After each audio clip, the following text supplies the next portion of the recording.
guys, welcome back to the Tukes and Tires YouTube channel. As always, I'm Zach, and this week we're putting an LS into my girlfriend's TJ Jeep.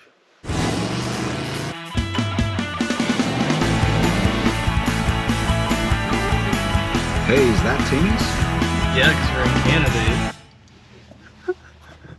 Alright guys, you already heard what we're trying to accomplish in today's video, and if you would have watched the shop update video, you'd already know that we're going to be putting an LS into this thing. So my girlfriend's been driving this Jeep for a couple weeks now, and it just gets terrible gas mileage. So it's got a 350 in it, it's got a little bit of a cam, so I think it is just what it is. It just likes to suck the gas, and you know, my solution to that is to go fuel injection. So I originally thought about trying like a car BFI, like a Sniper or something like that, but I figured by the time I would buy that and do the fuel system, because it'd be already a high pressure fuel system we need for that, we might as well just throw an LS into it in here. So it's pretty common around here to do that in this shop, put an LS into things. So, you know, we had a whole bunch of stuff laying around to do it pretty cheaply. So I figured I'd show you what I bought to try to get this thing in there, and then we're gonna go over what we need to do to actually get her fit up. So this is the motor that we're going to be putting into it. It's nothing fancy, it's just a 4.8. This is actually the motor that was in my friend's altered drag car, so we know it's a good running engine. We know all the history on it, so I'm pretty confident there that this thing is going to be good. Cross your fingers. I did have to buy a standard flywheel for it because I didn't have that. I put a pilot bushing in there, brand new. We got her all torqued down and Loctited, so hopefully that's going to be good. If you're looking for the part number for that standard flywheel, it's just that right there. I bought it off of Rock Auto, nothing fancy. I bought some adapter plates cheap off of Amazon to make our life a whole lot easier to just accept it to what we already made in there. I bought an intake tube. Hopefully this thing's going to work. I have no idea. I just didn't have anything around the shop that was going to, you know, work. So hopefully it's going to fit under the hood. Accessory drive and all that stuff, I just picked through what I had here. You know, found a good power steering pump, found this fan. I think it's going to be all right, so that's good there. A bunch of other stuff that I bought here. I got some fuel fittings, some wire. I just love ANT lines, and since we already ran that 3/8 line in there, that aluminum line, it's just going to be super easy to adapt this stuff to it. We do have to add a extra tube nut up front, so we're going to show you that, how that works. With all these tube nut fittings and stuff that I bought. I bought this filter regulator just because these things are pretty slick. I bought one that already has AN fittings on it, so just going to make our life a whole lot easier for the pressure that we're going to need from the pump, because we are going to have to change the fuel system in this thing. Nothing too crazy, it's just the pump. I also bought these block hugger headers off of Amazon. They were like 250 bucks, super cheap, and they're like stainless. Came with all the hardware and the gaskets, so that's cool. Other thing, just an upgraded fuel pump. This is right off of Rock Auto. This is from a 2003 2500 with a 7.4 in it. So it was like 50 bucks, nothing crazy. So, you know, like to keep the budget cheap around here. We also got some bolts for the pressure plate, part number. These are hard to find, so if you're looking for those, that's the part number right there for those. They come up as body bolts for some reason. Part number for the pilot bearing, if you're looking for that. That's pretty easy to find. The only other thing I bought that was kind of unique is this bulkhead fitting for the fuel tank, just because we have to add a return line for that filter. But hopefully that's going to be enough stuff to figure this thing out. Basically, if we get the hood open here, it should be pretty simple. So what we got to do to get this thing started is I got to start draining some fluids. I got to start disconnecting wiring. Nothing too crazy. Other than that, we're going to have to figure out how to sling up the transmission so it doesn't move around. I think we're going to have some clearance issues on this side with the head, so we're going to find that out here in a second. That's that 3/8 aluminum line there that I was talking about. So we are going to have to flare this thing, so we're going to show you that, how that works, and kind of how I'm going to go about that. But I'm going to start draining some fluids and get this thing to a point where we're actually going to be yanking the motor out of this thing. So let's just get after it. All right, so we got all the wiring disconnected. I got the fuel lines disconnected. Obviously, we got the rad out, so there's no coolant in this thing. I just have a few bolts in the bell housing just holding in there. I got 2 in the motor mounts. So we're going to throw a chain on this thing, and then we're going to see about yanking this thing out of there. I also made up this cross member thing underneath just to hold up the transmission. And I also blocked the transfer case so it couldn't turn. So hopefully that doesn't move a lot so that we can stay in the same space relatively. So we're gonna hook a chain up to this thing and see if we can yank it out of there. All right, guys, we got the chains hooked up and we're gonna see if we can yank this thing out of there. I don't know if it's gonna split from the bell housing, but here we go.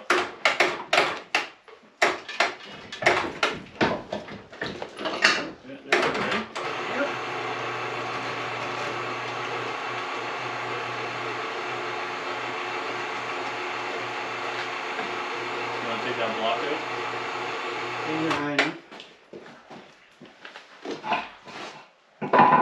Are you good? Yep. Oh, we got drippage.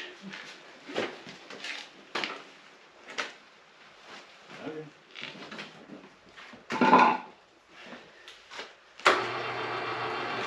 There we have it. It's just that easy.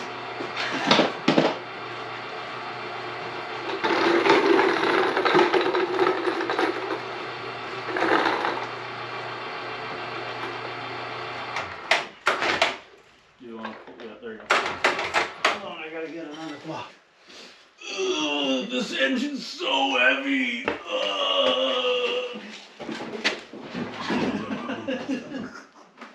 Alright guys, it was just for jokes. So we have a foam LS block. I knew we were going to have some clearance issues in here. So you can see on the backside here, I marked it. So we're going to have to bash the firewall in there just to get the motor to move back. We're about 3/4 of an inch, I think. The other side, we just have a thick flange I gotta cut, and then there should be clearance there, so I'm not too worried there. So basically, I'm gonna bash that in until this foam block fits, and then we can see about putting that other motor in. But you know, if you don't have this, obviously you just have to do it with your regular engine block. But I bought this thing off of like Marketplace, and it was a great deal. So you know, it saves us a little bit of time. So I'm gonna get bashing, and then we're gonna see if it fits. Lacey, what's happening? You helping out? So we bashed in the firewall. Obviously, it's hard to show, but it does kind of fit. I got to cut a little bit more over there just because I didn't make adjustment for the valve cover. But hopefully, it's gonna fit. We have about, it's like just a little bit over 1/8 of an inch clearance on the back of that head over there. So I cut this nub off on the valve cover here, so we got clearance there. We got the pressure plate on, all torqued down to spec. So we're gonna try to sling this thing in now. We're gonna hook the chain on it and see if it's gonna fit. All right, guys, so just before we get the motor in, I almost forgot, but we have to flare this line here. So I originally just had like a little barb on the end of this just because it wasn't high pressure, but since we're going high pressure, I figured, you know, we should do something better. So I like using these tube nut fittings, and if you don't know what a tube nut is, it's for like AN lines. So you get the tube nut sleeve, and then you get the nut. So here on the line, just before we go to flare it, we will shove the nut on first, and then we will shove the tube sleeve on. Obviously, there's a certain way you put it on, but we just got to make sure we push that as far back as I can get it, and it doesn't want to go. Keep going. Ugh. Hopefully that's far enough. And then we're gonna stick this thing on here, which is our flaring device. So basically, you can use this for brake lines. I just have a kit for doing the 37-degree flare. So it's just got these fancy dies, and we will just grab the line. So if you can see in here, basically we got to do operation 1 first on this, and that's going to push us to where we need the line, and then we can do all the flaring for there. So now this is kind of janky because I'm doing it in the car, and I'm going to hold it with a crescent wrench to flare this line, but you know, it is what it is. Push that to operation 0, tighten it down. Yeah, we're good there. And then we got to go to 3/8 1, People are getting the whole lesson here.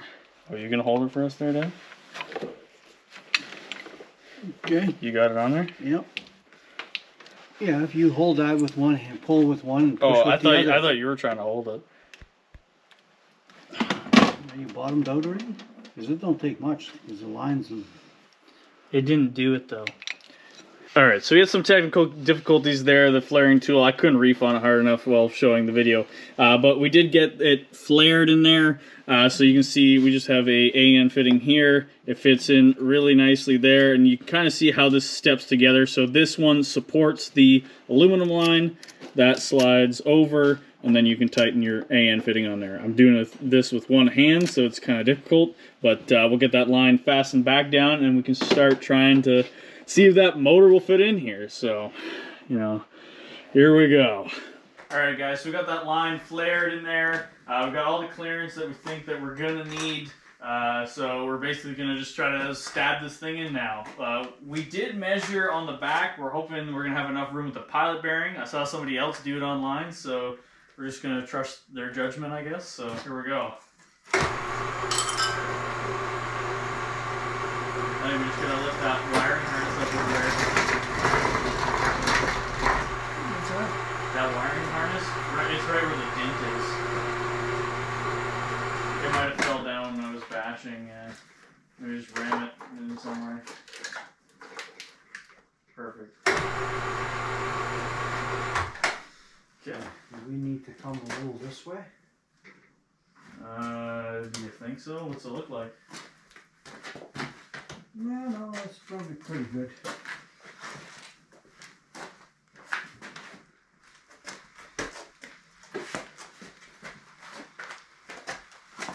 Okay. Wait, we'll go right there. Good? Yep.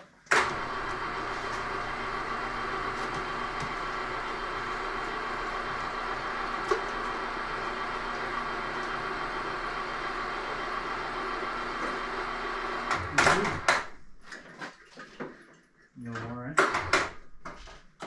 think I go down just a touch. Okay. The only next thing is getting it onto the spline.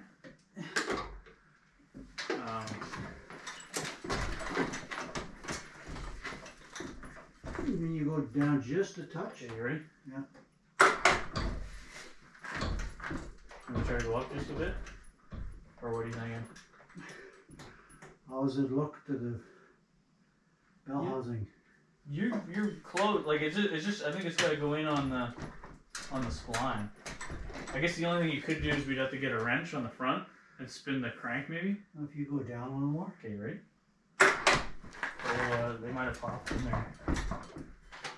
Maybe. Down a little bit more. Yeah, now I think it's pushing on the pilot bearing or on the.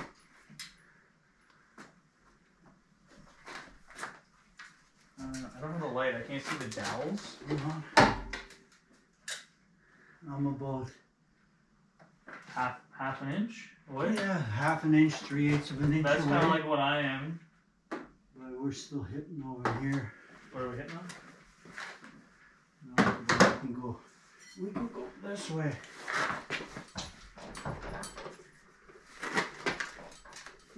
You couldn't get some bolts on that, could you? Here, take the light. The light's right there. How's it on the dowel pin on your side? It's got to be close. Like really close. It's just got to go in.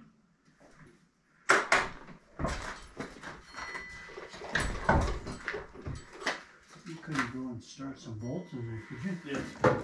Underneath? I'll try. These might not be long enough though.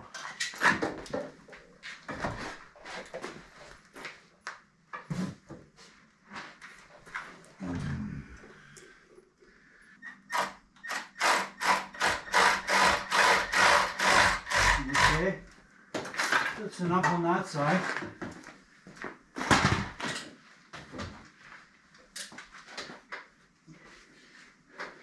You can do On the bottom on this side.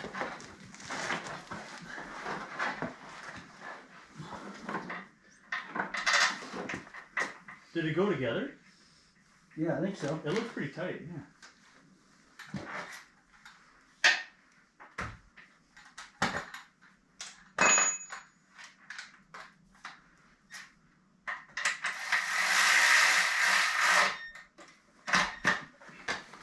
Alright guys, so we got the motor in there, bolted up to the bell housing, but we're having an issue with the motor mount. So these plates, like the holes aren't drilled properly. So what we're going to do is this mount, it actually has like washers here on either side. We're going to take one off just to move the mount over, and then we'll just shove something in there for the space to take it up. You know, minor little detail setback, but you know, we'll deal with that. So we'll come back to once we got these bolted in and this thing fully sitting on its weight for the first time. But so far it's looking like it's gonna fit. Alright guys, so it's actually the next day, so it's Sunday, so we only have today to finish this thing, but I did get the motor all bolted in last night, so it's looking really sweet. I got the bell housing bolts in, they're all torqued up, all motor mount bolts are cinched down, so she's not going anywhere. I also tried out these headers, and this side is pretty tight. I know it's kind of hard to see down there, but the collector has like about a 1/8 of an inch clearance to the motor mount. We did have to massage this over here just a little bit more once we got the motor in, but it did fit. And this side with the header, we have miles of room. So hopefully the Y that I made is going to work out, that we can change that thing up so it's not going to take too much time to do the exhaust. But basically now all I got to do is I got to get the front accessory drive on, get the power steering lines hooked back up, and we're going to see about putting this harness onto it. So we're just going to be putting a stock harness onto this thing. I reworked this thing like about a year ago, so it should be pretty easy, and it's not going to be too hard to actually adapt into the wiring that we already put in this thing. So I can get the front dress all on, and I'm going to hook up everything I can, and then we're going to probably move on to actually figuring out the fuel system. So yeah, Lacey, what do you think? Huh? It's cold out here? That's all right. So I spent a couple hours getting everything onto the motor. We actually moved it onto the hoist because we're going to be moving on to the stuff underneath. But just before we lift it up, I thought I'd show you what we got going on here. So everything fit pretty well. This whole intake tube, I didn't have to cut it. It fit underneath here, and the hood does close. We got the harness ran on there for the stock style LS one. We just got the computer. It's over here in this nice little pocket that it had here in the Jeep. We got the stock harness that was on the Jeep hooked up too, so all the factory gauges should work there. We just had to get a union for a hose because this is all we had here to make that work. But everything else, what looks, you know, it looks pretty good for what, you know, what it is. There's a bunch of wires, but you know, it's an LS motor. But all I got to do is put coolant in it yet, but we're gonna wait with that until I get everything underneath finished up. So we'll get this thing in the air, and then we're gonna see what we need to do to get the fuel tank situated and the exhaust, and then hopefully after that we can fire this thing up for the first time. So let's get her in the air. Alright, so we got the Jeep in the air now. I'm going to try to do this one-handed, but this is the Y that I made up before, and small block Chevy. So if I kind of hold it where the flange is supposed to go there, you can see how close it lines up to those other ones. So all I'm going to do is I'm going to bolt it up to the flange in the back, and then I can level my muffler again, and then I'll cut these off and basically make the collectors go from that to this Y. So that's going to be pretty easy. And then in the back here, I got to get the tank down. We are going to have to change the fuel pump, so we're going to show that. But basically, I bought this Corvette filter, and we ran the 3/8 line on this thing before. So I have a tube nut in the back here. It's kind of hard to see, but it's up there. So basically, I'm going to put this filter here, and then we're going to make up 2 new AN lines to go from this to the tank. So I think where I'm going to start on is I'm going to get this tank down, and then we can show you just changing out the pump, and we're going to make up some AN lines, and then we're going to see about getting that in there. So that shouldn't be too hard, and then we'll make up the exhaust. So here we go. Alright, so we got the fuel tank out of the Jeep, and we got the sending unit here on the bench. We've had this thing out of the Jeep before, but I figured I'd just walk you through what we're going to do to get this thing all worked out for the LS. So basically all we need is a high pressure pump. The one we have in here right now is like under 20 psi, and we were using a regulator to regulate that down. But now we need to go to about 60 psi. So this is just a upgraded fuel pump. It's the exact same size diameter wise as the one that's in there, so it's going to fit into what we made already. But we need to add a return line because this is the filter regulator we're going to be using, and this is like a Corvette style. So this pump here doesn't have a return line, it just has the feed out. So for that, we're just going to use this fitting to go to AN. It just snaps on there, and it's got an O-ring in there, so it should seal pretty nicely there. But this is what we're going to use to actually get a return line in there. So we already marked it here, so we're going to just drill a hole, and this is a bulkhead fitting. So you can see those two silver nuts there. So basically that's going to go into the top of the plastic there. We have a tube nut on the bottom, which we're going to have an aluminum line going from here all the way down into the tank. So we've already measured that. It needs to be about 10 inches. So basically all that's going to do is make it so that when the fuel actually returns, it's going to be just going right to the bottom and not just like dripping in. So we're going to get this thing all figured out, and we're going to show you what it looks like after we get it all sorted out. But this is the best way I could think of it to actually make it work and not be too difficult to switch it over for the EFI.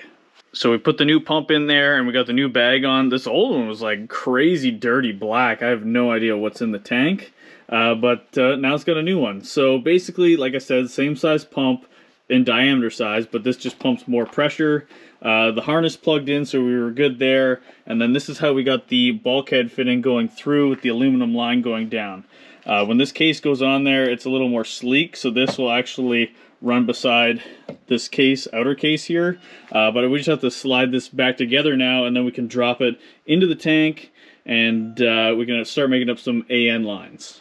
Alright, so we got the sending unit back in the tank now, and we got some AN lines made on here. Everything fits really awesome. We just had to make sure that we got these lines hooked on there correctly. At first we had it backwards, so it wasn't showing any pressure. So if we pump her up here, you should be able to watch.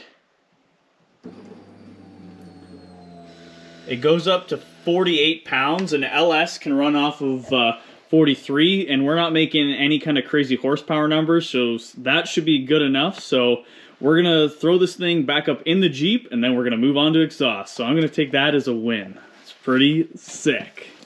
All right, guys, so we got the tank back in. Everything's working really good there with the fuel lines, and we also got the Y made up. It took a little bit of time to do that and try to just get it right for where the O2s had to come out, but it's all bolted in there, so we could bring the Jeep down and actually fire it up for the first time. All right, guys, so we're just checking for leaks. We just had the key turned on, so we pressurized the system. So Dad's back there, he's checking there. How's that, Dad? It's all good here. No leaks here. No leaks back there. That's good. We don't have anything up here, so you getting in or am I getting in it to see if it's going to fire up? It's all good there. Just remember, you got to push the clutch and just make sure it's in neutral.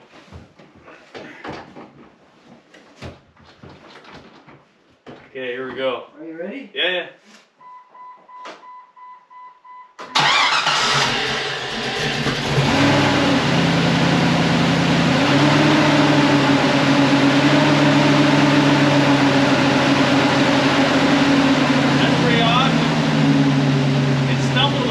There, but there can still be air in the line. It runs pretty smooth. Alright, kill it, Dad. We still got to put coolant into it, and I'm missing a dipstick tube, so I got to find that. But you know, for doing this in 2 days, I got to say, this is, you know, we put a bunch of work in here. I'm tired. I got dirt in my eye. So we'll probably come back tomorrow and actually finish this thing up. But you know, I got to say, it worked out pretty sweet for, you know, what we were working with. All right, guys, so it's actually Monday night. We didn't meet our goal of actually getting my girlfriend to drive this thing to work today, but, you know, we got a bunch of work done over the last 2 days. I was missing a dipstick tube. Every single one we had here was rotted off, so I needed to pick that up today. And, you know, I want to do a little bit of testing on it just before she drives it. I'm pretty confident everything would be, you know, perfect.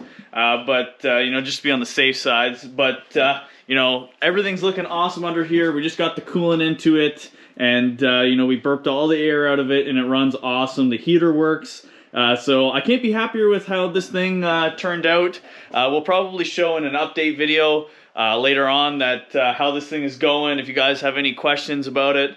You know, this was a cheap and easy LS swap for us just because we had most of the stuff here to do it. I'm gonna call that good. So thank you guys so much for watching this video. Thank you guys so much for subscribing, and as always, don't forget to salute the beaver. We'll catch you next time.